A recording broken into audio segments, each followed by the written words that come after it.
Now, in this video, I want to have a look at a very famous piece of work by Peter Singer, very famous contemporary utilitarian thinker. It's the work All Animals Are Equal.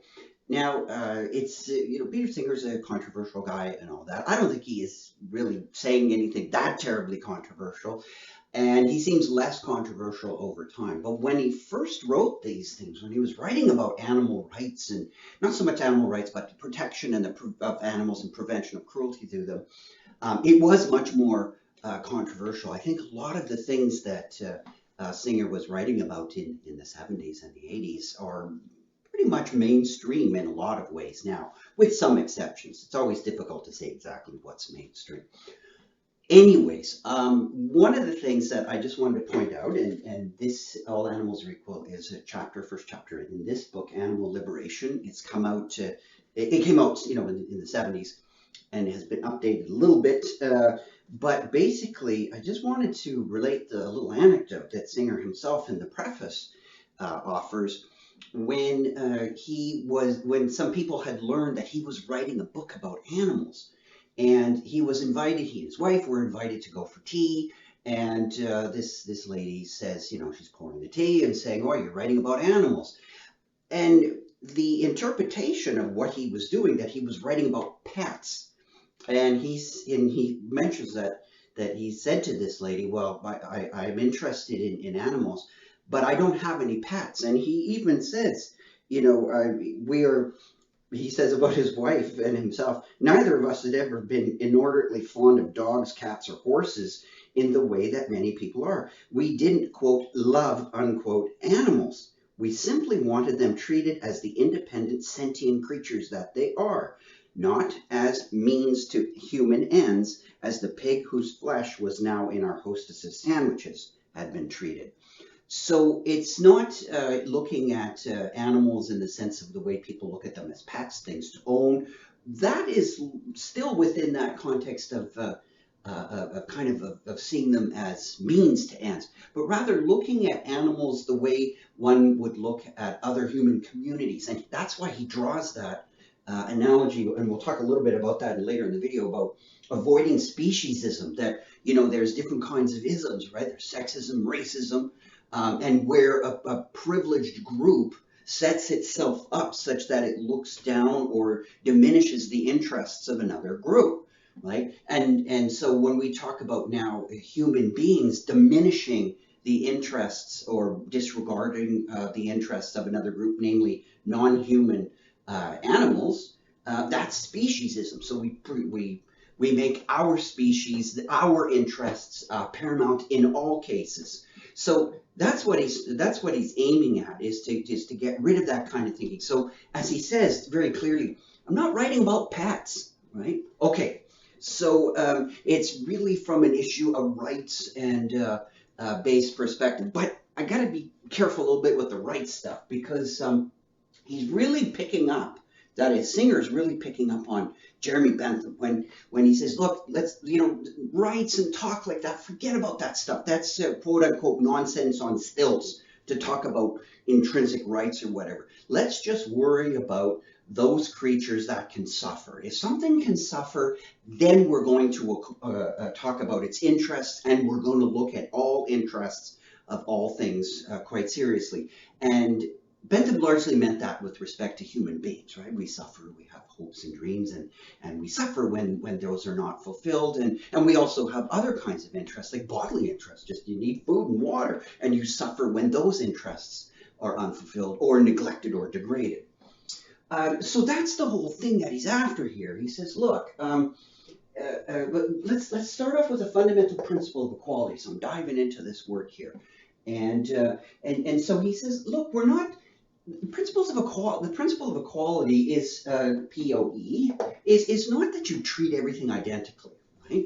It's that old distinction between treating people identically and treating them fairly. And we're well aware of that distinction, because, again, if you treat everybody identically, you don't account for any differences, right? You just say everyone's the same, and you completely have an absolute radically identical playing field for everybody, and we know that's not necessarily treating people fairly. People have different abilities and backgrounds, et cetera, et cetera. So it's not really fair to treat everybody identically. So he's not pushing for identical treatment, and sometimes people read him like he is, and that makes it really controversial. He's not talking about that.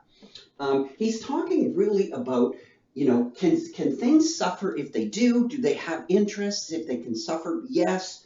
And so what we should be doing is equal consideration of interests. So, you look at the interests of animals, and I'm going to be kind of a little bit sloppy here and talk about humans and animals. But really, I should be saying like, I'm a human animal, and then there are non-human animals. But in any case, so we're really in Peter Singer's view. We were really obligated because of the suffering factor. That's a predicate that runs across, many species, right? Humans, animals, all kinds of things can suffer. Well, then they have interests. We got to respect those, and we gotta consider them equally. Doesn't mean identically. So equality, here's another thing that's important that people can get wrong in a variety of ways, either with bad intentions or good intentions. Equality is a moral idea. Okay? When we talk about everybody being equal and equality, that's a moral idea. That is independent of empirical circumstances. That is not something you prove. That's not, some people might think it's self-evident. That's debatable. But that's a fundamental moral predicate. That's a prescriptive notion, right? And you're saying, look, this is how we should treat people. We should treat them equally, not identically, but equally. So it's a moral idea. It's not a scientific or empirical concept or idea. So, even if you find differences, that is empirical differences with people, morally speaking, so what, right? It doesn't allow you to go anywhere. Empirical differences, that's the province of things like medicine. If somebody is sicker than another person, well, that's important for the doctor to know. That's not really important necessarily for the principle of equality. It's independent of that. You don't, just because you're sick, you have your dignity and human rights and all that stuff. Or if you're a dog, you still have rights and all that stuff. The empirical situation is something that you have to sort of push to the side when we're talking about equality as a moral principle. So it's normative. It should be applied. Does Peter Singer, like if you want to, dig your heels in and say, why should I? Well, so what if it can suffer? Well, he doesn't have a lot to say to you. Right? So underneath, it's a kind of prescriptive position. You can't prove everything. So it's just the case that why should I regard sentience as fundamental? So what's wrong with suffering? If you start asking that question, I don't think Singer has a response to that, and I don't think anybody really has a response to that. It's that old Lewis Carroll story. You can't prove everything. So we're starting off with a fundamental notion of equality as a moral idea, a prescriptive one, a normative one, and we work from there. And so now, look, let's look at, as again, Peter Singer's not worried about pets or whatever, and maybe, I don't even know, maybe he doesn't have any. He didn't at the time of writing this, wasn't interested. Again, think of the model of looking at sexism and racism when you think about Singer, what his views of animals, because he thinks this is just another example of an ism, right? Speciesism. That's what we're trying to avoid. Just like we're trying to get rid of sexism and racism. So a dog and a human, they both have interests, so you consider them, that is, their interests equally. Doesn't mean identically. My dog, I have dogs all the time, and I consider my dog's interests just like I consider my kids' interests, in the sense that both of them need food, right? So I look after those, equal consideration. I go shopping, I buy food for my family, I buy food for my dog. It's an equal consideration. But it's not identical. I don't buy the identical food. I don't spend identical amounts. And we don't, the dog eats from a bowl, clean bowl, albeit, but eats from a bowl on the floor. That suits the dog. We don't eat from bowls on floors, right? So you don't immediately just assume that Singer is saying that we just treat animals identically to the way we treat each other. No, but I consider my dog's interests as important. I may have to override those interests as well. But the point what the point of speciesism is something like this. So if I'm thinking as a speciesist, I am going to say something like this. I'm going to say that, well, even if animals have interests, every human interest takes precedence over animals. Everything, everything. So you can think of like a strong example of that would be something like, and this is where it gets controversial, admittedly, but if you have a really, really sick human being and there's very little chance of survival, do you take, let's say, the organ or something from a very healthy non-human animal like a primate, and an organ from a healthy primate and give it to a human that maybe will give them give the human 2 extra weeks of life, but will kill that primate. So put it this way, I need a new heart. I got to go get it from that baboon. That baboon could live another 20 whatever years, how long they live, a long, normal, healthy lifestyle. I may get a couple months out of it. So my interest of living just simply trumps that of the baboon. That would be an example of speciesism. Because, like even a minimum, a little bit of life for me, that's way more important. So that is a notion of speciesism. But if, let's say, I could live, like the rest, a big, full, healthy life with that baboon heart, and you take the baboon out, you have to kill the baboon to get that heart to give it to me, but I get to live along with it, that's a different story, right? Maybe you could do that. You could make a case for that. So my interest could, and here's the point, my interest could, but might not, but could have to be argued for to take priority over a animal's interest.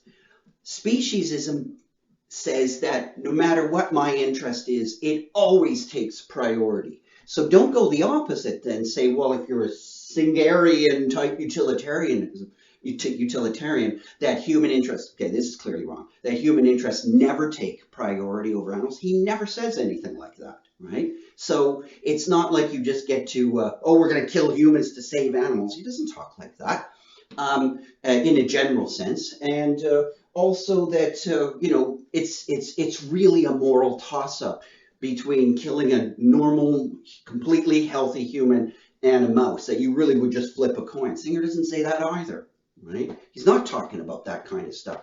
He's just talking about this blanket notion of every human interest is always weighed above no matter what. So think about it. He's not, you remember when in other videos I've said that philosophers like to talk that the end results of their analyses always bottoms out into common sense? Well, here's a common sense thing that Singer is just extrapolating on.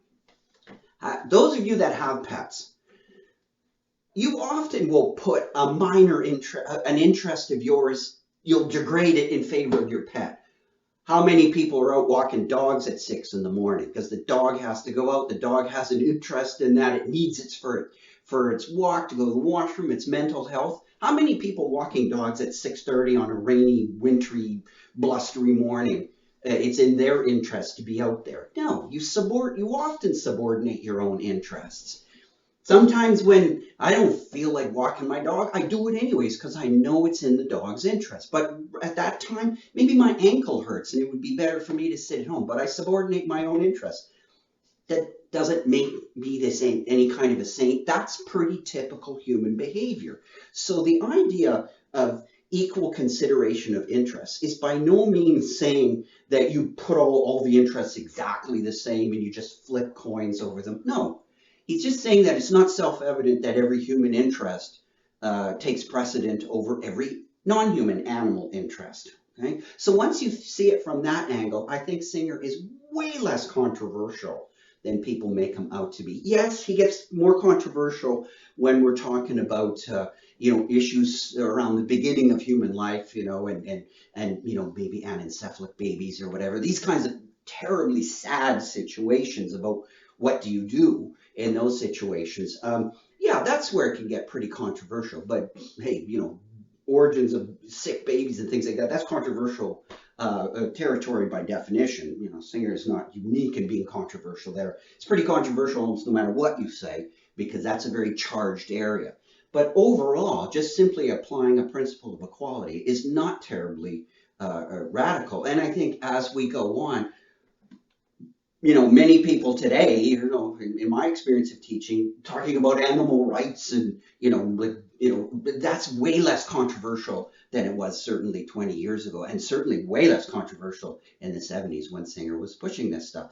So remember, the bottom line is a principle of equality. Equality is a moral idea. It's a prescriptive, it's normative. It's not an empirical scientific one. So who cares about making differences empirically? That doesn't necessarily have a moral implication. It can in some cases a little bit, but you've got to make the case for it. So none of this stuff is self-evident. So once again, the principle of equality is just being broadened, right? As we broadened it out, you know, where you know, trying to get more people into enjoying full human rights, and you know, everybody gets to vote, all these kinds of things.